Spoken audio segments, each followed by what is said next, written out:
नमस्कार मंडळी, डिम्पल्स किचनमध्ये तुमचे खूप खूप स्वागत आहे। आज आपण अत्यंत सोपं आणि स्वादिष्ट असं कोकम सरबत तयार करणार आहोत, तेही कोकम सिरप वापरून। त्यामुळे तयार करायलाही सोपे आणि अगदी पटकन तयार होते। चला तर मग कोकम सरबत कसे करायचे ते बघू। कोकम सरबत बनवण्यासाठी इथे मी 2 ग्लास थंड पाणी घेतले आहे। आता यात 3 मोठे चमचे कोकम सिरप, त्यासोबत 4 चमचे साखर घालायची आहे। साखर तुम्ही तुमच्या आवडीनुसार कमी जास्त करू शकता।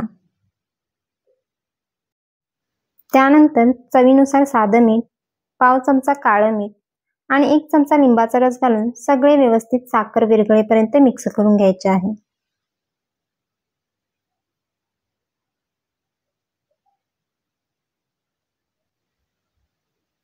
अगदी झटपट थंडगार कोकम सरबत तयार आहे।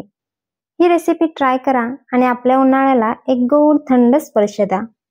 रेसिपी आवडली तर नक्की शेअर करा आणि अशाच आणखी रेसिपीसाठी चॅनलला सबस्क्राइब करायला विसरू नका।